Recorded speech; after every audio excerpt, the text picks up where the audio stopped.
వైసీపీకి కష్టకాలం ఇది 2024 ఎన్నికల ఫలితాల తర్వాతే మొదలైపోయిందని చెప్పాలి. ఎప్పుడైతే 11 సీట్లతో గెలుచుకున్నారో, ప్రతిపక్ష హోదా కూడా రాలేదని అనుకున్నారో అప్పుడే కష్టకాలం మొదలైపోయింది. కాకపోతే ఇప్పుడు జగన్ నమ్మిన వాళ్ళు, లేదంటే జగన్ని నమ్ముకున్న వాళ్ళు ఇప్పుడు పార్టీని వీడి బయటకు వెళ్ళిపోతున్నారా, గుడ్ బై చెప్తున్నారా? ప్రధానంగా ఒంగోలు రాజకీయం ఇప్పుడు బాగా రసవత్రంగా మారింది. అది కూడా బాలినేని మొదటి నుంచి జగన్కి చాలా దగ్గర బంధువుగా, జగన్ అనుచరుడిగా వైసీపీలో కీలక పాత్ర పోషిస్తూ వస్తూ ఇప్పుడు ఆయనే పార్టీకి దూరంగా ఉండడం, లేదంటే ఆయన జనసేనలోకి వెళ్ళిపోతారంటూ ప్రచారం జరగడం.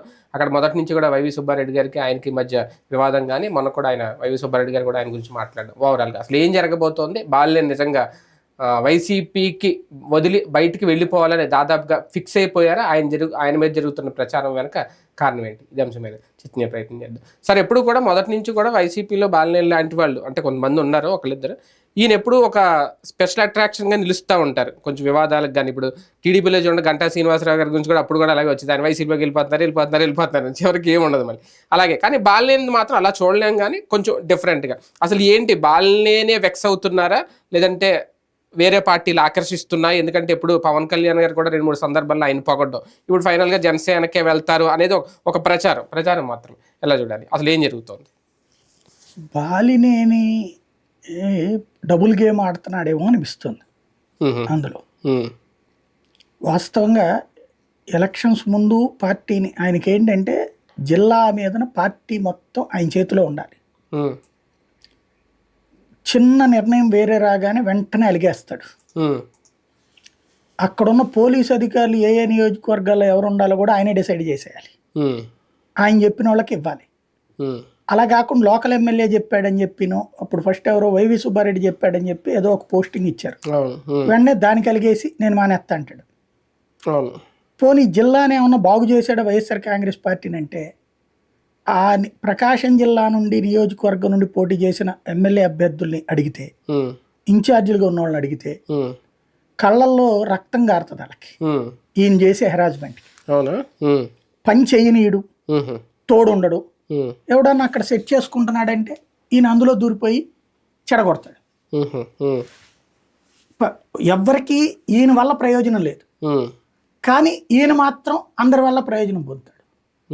పార్టీని అక్కడ బాగా దెబ్బతీయడంలో ఆయనకి తెలియకుండానే ఆయనే చేస్తున్నది ఆయన స్వార్థం కోసం అన్నది ఆలోచించారు. వైసీపీ ఒంగోలులో ఉంది అంటే కారణం వాసన్నే అంటారు లోకల్ గా చాలా మంది. అదే వాళ్ళ కార్యకర్తలు అలాగే ఫీల్ అవుతారు.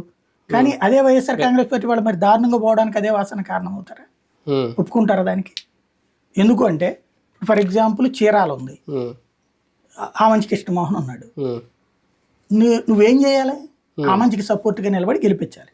కర్ణం బలరాం ఆల్రెడీ తెలుగుదేశంలోని గెలిచాడు, ఇంకా నువ్వు చేసేది ఏముంది అక్కడ? కర్ణం బలరాం కొడుకు సీటు నువ్వు ఇప్పించేది ఏముంది ఇంకా అందులో? ఆమంచిని నువ్వు గెలిపిస్తే కరెక్ట్. పోనీ ఆమంచిని పరుచూరుకి అన్న, పరుచూరులో అక్కడ ఎవరిదేది బలమైనటువంటి కమ్మ సామాజిక వర్గం ఉన్నటువంటి చోట్ల ఆమంచి అది కాదు కదా, క్యాస్ట్ కంప్లీట్ భిన్నం కదా. పోనీ ఇతనికి కావాలంటే మిగతా వర్గాలన్నీ తోడవ్వాలంటే కొన్ని పనులు ఏమన్నా చేయించుకోలేదు. అతన్ని చేయనీలే, ఇతను ఏ పని చేయనీలే అతన్ని. చివరికి పరుచూరులో అతను పోటీ చేయలేననే పరిస్థితి వచ్చింది. అందుకే చివరిలో కాంగ్రెస్ పోయింది ఆయన. ఆ మంచికి కనుక ఇతను సపోర్ట్ చేస్తుంటే అతను మంచి ఆల్రెడీ ఎమ్మెల్యేగా చేసినోడు కదా, ఇండిపెండెంట్ గా ఆయన సొంత పార్టీ గెలిపించుకున్నాడు, వ్యక్తిగత బలం చేసుకోగలిగేవాడు కదా. కానీ ఇతని ఒత్తిడి వల్ల అతను ఏం చేయలేకపోయాడు. చీరాల పరుచూరు రెండిట్లలో కూడా పార్టీ నష్టపోయింది కదా. అంటే ఈయన వల్లేనా అప్పుడు ఈయన డెసిషన్ అదంతా కూడా ప్రెషర్, ఈయన చెప్పింది చేయాలి అక్కడ. జగన్ కూడా ఈయనకి ఆ ప్రయారిటీ ఇచ్చేసాడు, దాంతో జరిగేది. ఇప్పుడు ఫర్ ఎగ్జాంపుల్ అక్కడ ఇప్పుడు గెలిచిన 2 సీట్లు ఉన్నాయి. ఆ ఎమ్మెల్యే క్యాండిడేట్లకి ఈయన వైపు నుంచి 10 రూపాయలు ఏమైనా డబ్బులు వెళ్ళినాయా? లేదు. ఈయన వెళ్ళి వాళ్ళ తరపున ప్రచారం చేసి గెలిపించింది ఏమైనా ఉందా? ముందు ఆయనే గెలవలేదు కదా బేసిక్గా. ఆ మంచి ఇదే ఇప్పుడు అక్కడ ఉన్నటువంటి దాంట్లో ఇప్పుడు 2 చోట్ల గెలిచారు కదా, ప్రకాశంలోనే కదా గెలిచింది. ఎస్సీ నియోజకవర్గంలో గెలిచారు కదా, అటు మార్కాపురం అక్కడ గెలుచుకొచ్చారు కదా, ఇది ఎర్రగొండపాలెం గెలిచారు కదా. ఆ గెలిచిన 2 చోట్లకి ఈయన చేసిన హెల్ప్ ఏంటి? వాళ్ళు సిన్సియర్ ఎఫర్ట్ పెట్టుకుని గెలవడం తప్పించి ఏం లేదు. ఇంకొకటి ఒంగోలులో కాంపిటీషన్ వస్తున్నప్పుడు ఈయన ఏం చేశాడు? మెయిన్ సమస్య ఏంటంటే ఆయనకి వ్యక్తిగతంగా కొన్ని అలవాట్లు ఉన్నాయి, దానివల్ల డబ్బు దుబారా ఎక్కువ అలవాటు. జగన్ని బ్లాక్మెయిల్ చేయడానికి వాడుకుంటాడు ఆయన అనేది నేను గమనించిన విషయం అక్కడ. ఇప్పుడు ముందు పేపర్లలో నాకు వ్యతిరేకంగా రాస్తున్నారని నేను కూడా ఇదివరకు ఈనాడు జ్యోతి రాస్తున్నారు కాబట్టి అని అనుకున్నాను. కానీ ఇప్పుడు అర్థమవుతున్నటువంటి ఇవాళ అయితే వాళ్ళు రాయాల్సిన అవసరం ఏం లేదు కదా. ఎందుకు జరుగుతున్నది అంటే ఈయనే వాళ్ళకి ఇంటిస్తాడు, ఇట్లా చేయబోతున్నాను నేను, ఇట్లా రాసుకో అనేసి. ఆ తర్వాత వాళ్ళని తిట్టేసుకుంటాడు. మరి నిజంగా అయితే తప్పు అయితే కనుక ఇదివరకు కేసులు పెట్టాలి కదా, వాళ్ళ మీద కంప్లైంట్లు పెట్టాలి కదా. జగన్కి ఒక జలక్ ఇవ్వడం, జగన్కి ఎప్పటికప్పుడు అంటే మిగతా చోట్ల సాధారణంగా మీరు రాష్ట్ర వ్యాప్తంగా చూస్తే అభ్యర్థో ఇన్ఛార్జో వాళ్ళ ఖర్చు పెడతారు పార్టీకి. అవును. ఇప్పుడు ఓ జిల్లా ఇన్ఛార్జ్ అన్నప్పుడు ఆ జిల్లాలో పార్టీ కార్యాలయాలకి నెలకి ఎంతని ఖర్చు, అట్లాగే ఏదైనా మీటింగ్లు పెడితే దానికి అయ్యే ఖర్చు ఇది వాళ్ళు భరిస్తారు. అవును. లేదా ఇంకొకళ్ళ దగ్గర నుంచి కలెక్ట్ చేసి తీసుకొచ్చి ఇవ్వడము సంథింగ్ ఏది చేసినా వాళ్ళు చూసుకుంటారు. ఈయన ఎవరికి ఇస్తారు కనుక్కోండి డబ్బులు, ఈయనకి ఇవ్వాలి జగన్ అని. డబ్బులు తగ్గినప్పుడల్లా ఇది ఒక జలక్కు, జగన్ మళ్ళీ పిలవాలి, ఖర్చులు ఇక్కడ అల్లాడిపోతున్నాం అని చెప్పాలి, ఈయన ఏదో అరేంజ్ చేసి పంపించాలి. ఇదే తతంగా నడుస్తుంది అక్కడ ప్రాక్టికల్ గా. లేకపోతే ఏం అవసరం ఉంది, మంత్రిగా ఇచ్చాడు, అది కూడా 2.5 ఏళ్ళు ఇచ్చిన తర్వాత కోపం ఉంటే నువ్వు మానేసి అప్పటి నుంచే స్టార్ట్ అయింది అంటున్నాను. అప్పటి నుంచి అంత ముందు కూడా అంతే తతంగం. వైవి సుబ్బారెడ్డిని పెట్టారా, దూరంగా ఉంటాం. వైవి సుబ్బారెడ్డిని తీసేసి ఈయనకే ఇచ్చాడుగా, ఇచ్చినా కూడా నీకేంటి మళ్ళీ, అది ఇచ్చారు, మంత్రి పదవి ఇచ్చారు, అన్ని ఇచ్చిన తర్వాత ఇంకేం చేయాలి నీకు? నువ్వు పార్టీకి చేసింది ఏంటి అక్కడ? బేసిక్ గా అసంతృప్తులు రేకెత్తించడం, ఈయనే అసంతృప్తి వ్యక్తం చేస్తే ఎప్పటికప్పుడు. ఇప్పుడు తెలుగుదేశం పార్టీ ఈయన పొరపాటు కూడా రానిది అక్కడికి, ఎందుకంటే అక్కడ వీళ్ళు ఉన్నారు, దామచర్ల ఆ బ్యాచ్ ఉన్నారు. ఈయన వల్ల వాళ్ళకి ఒరిగేదేం లేదు, ఒకే ఊర్లో ఆయనకంటే ఈయనకి వచ్చేదేం లేదు కాబట్టి లేదు వాళ్ళు. ఇక జనసేన, అక్కడ తెలుగుదేశం పార్టీ స్ట్రాంగ్ ఉన్నప్పుడు జనసేన ఈయన చేర్చుకుని ఏం చేయాలి బేసిక్ గా?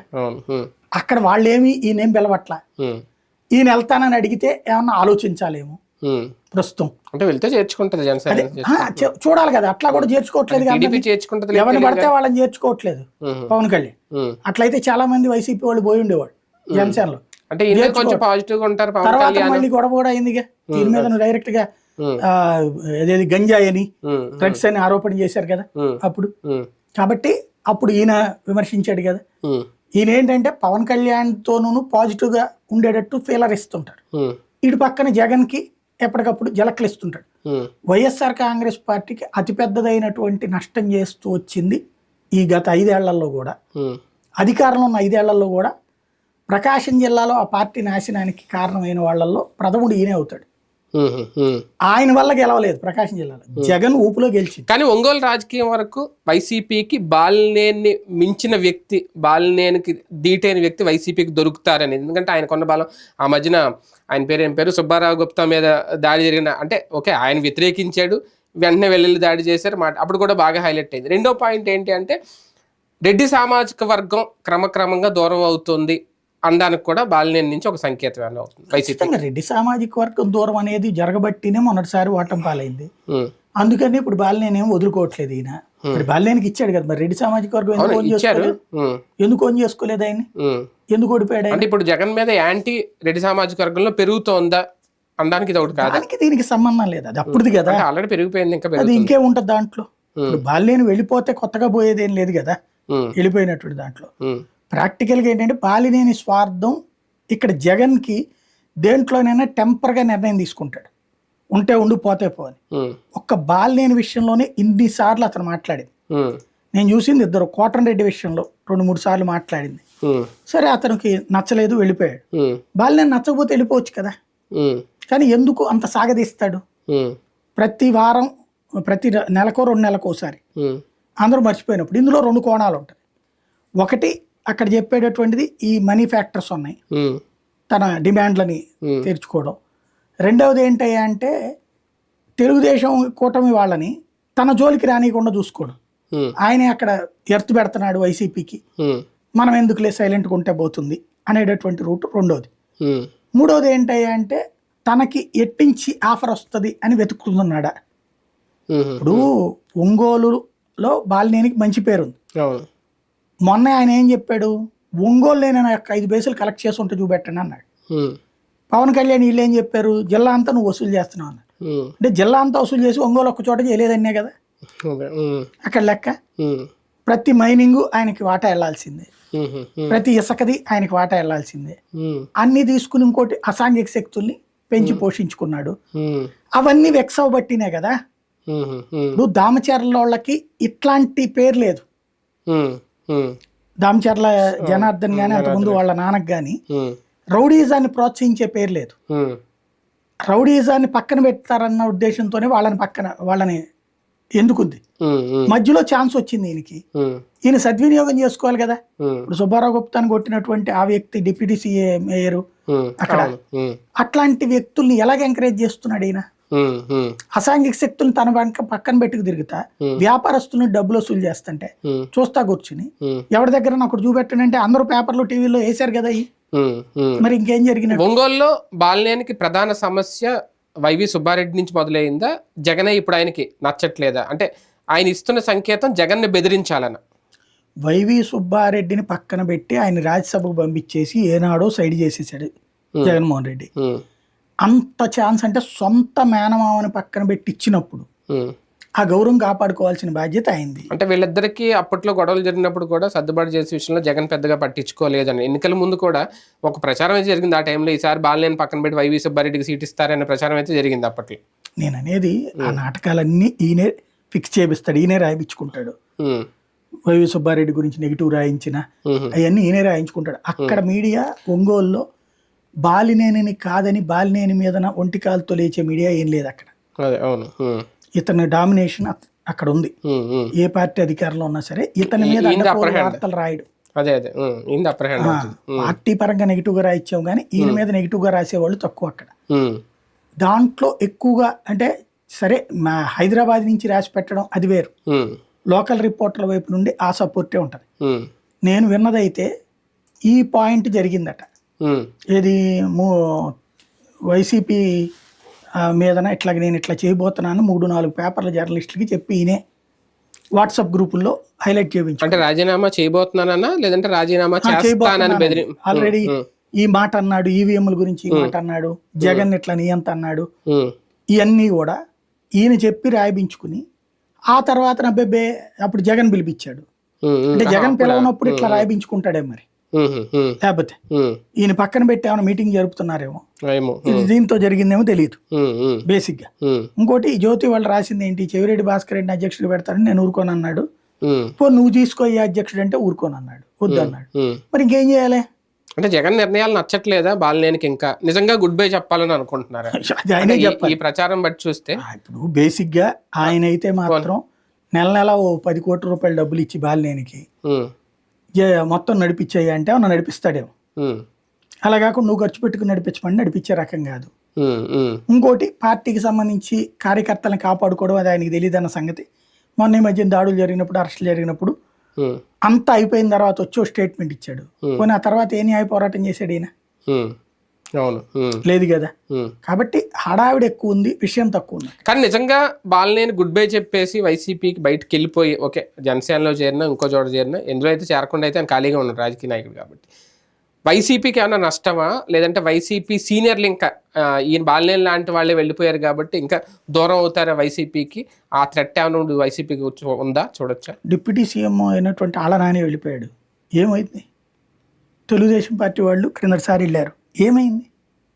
ఇప్పుడు చంద్రబాబు ఫేస్ చూసి ఓటింగ్, ఉమ్, స్థానిక నాయకత్వం కొంత ఉమ్, ఆటోమేటిక్గా ఊపు వచ్చినప్పుడు స్థానిక ఎవరెవరు గెలిచేశారు? ఇప్పుడు 164 మందిలో ఉమ్, బీజేపీకి గెలిచిన వాళ్ళు, జనసేన గెలిచిన వాళ్ళు, ఉమ్, ఎంతమందికి లోకల్ ఇమేజ్ ఉంది?